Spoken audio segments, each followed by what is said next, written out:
Audio Hub. Audio Hub. Dans les appareils photo, on a l'habitude de voir les tout petits qui sont les compacts. Et après, on a les un peu plus gros qui vont être des appareils photo où il y a un boîtier.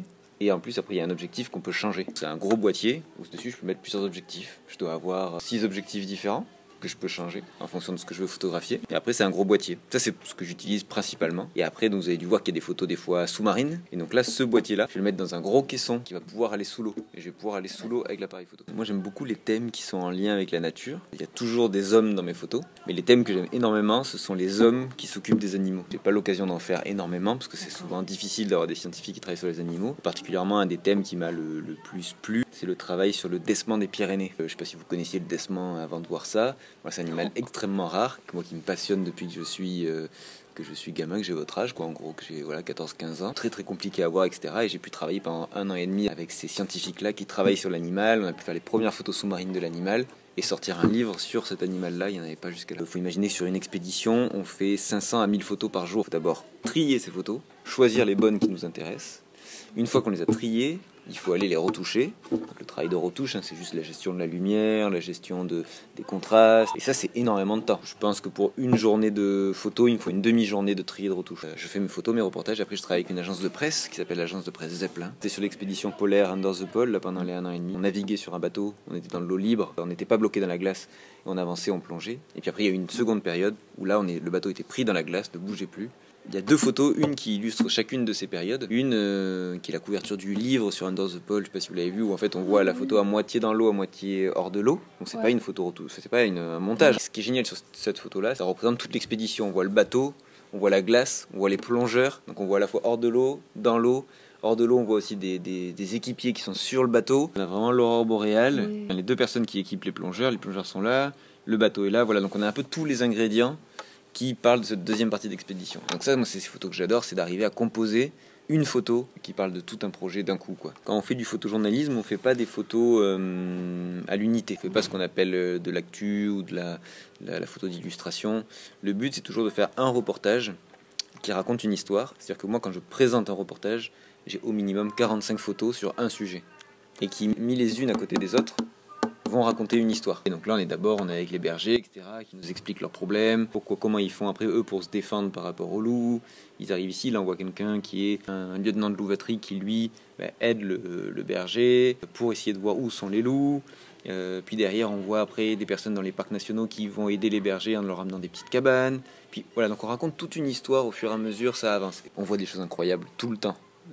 Tout le temps, on peut voir déjà des paysages magnifiques, des rencontres incroyables avec les locaux, mais on peut voir aussi des animaux incroyables comme le requin du Groenland en plongée, les narvals, comme les baleines, voilà, les ours polaires. Donc on a pu voir tout ça, donc c'était quand même quelque chose de fou. La nuit avec les aurores boréales, ça s'est pas arrêté, quoi. Voilà. Pendant 1 an et demi, il y a eu des choses tout le temps nouvelles à voir, et on imagine souvent le nord comme quelque chose de très monotone, de très blanc, et qu'il s'y passe pas grand chose, mais les saisons sont encore plus marquées que chez nous, parce qu'il y a un moment de l'année où il fait jour toute l'année, un moment de l'année où il fait nuit toute l'année, un moment entre les deux où le jour met du temps à se coucher et du temps à se lever, et du coup on a des lumières incroyables.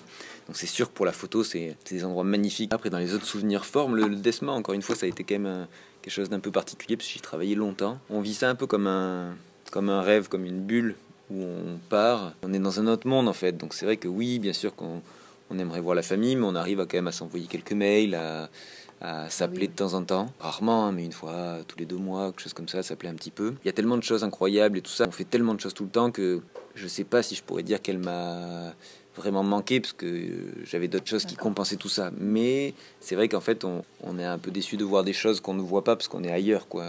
Donc on rate des événements avec plein de monde, on rate, moi, mes neveux et nièces qui grandissaient, on rate des choses comme ça. Au bout d'1 an et demi, en tout cas, j'étais content de rentrer pour aller les voir. Ouais. Je suis arrivé directement, il y avait des mariages et tout ça, donc je suis revenu directement dans la famille avec tout le monde, et j'ai eu l'impression que rien n'avait changé, en fait, que c'était pareil que quand j'étais parti 1 an et demi avant.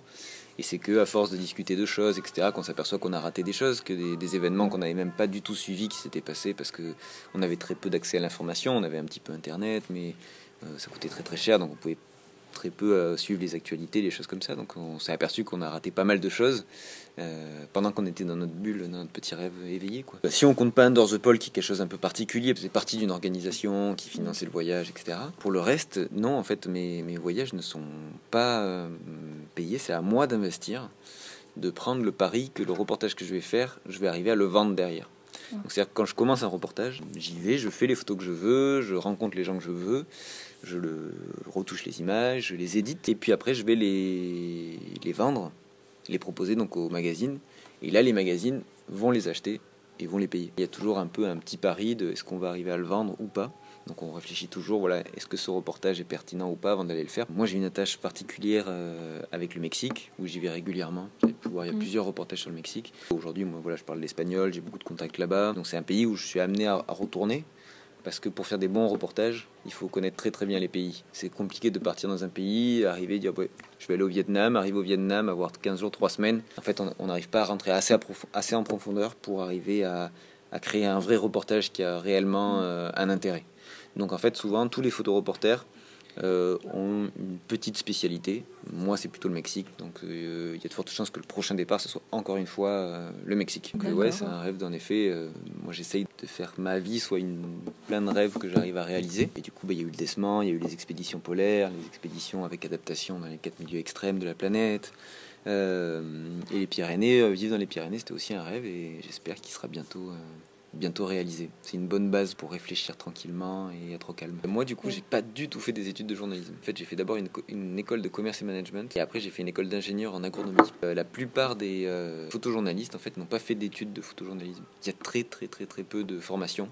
Il y en a quelques-unes qui sont créées là ces dernières années, mais jusqu'à présent, il n'y avait quasiment pas de formation en photojournalisme. Ce qui est important, c'est de savoir qu'est-ce qu'on veut documenter, comment. Et une fois qu'on le sait, la photo, c'est plus qu'un outil pour documenter. Vous avez vu mes photos, etc. Il y a des photos, oui, il y a des photos jolies, mais il y a plein de photos on n'aurait pas envie de les avoir en grand dans son salon, quoi. Il y a aussi beaucoup de choses où c'est le sens de ce qu'on va mettre dans la photo qui fait la valeur de la photo, et pas l'esthétique de la photo.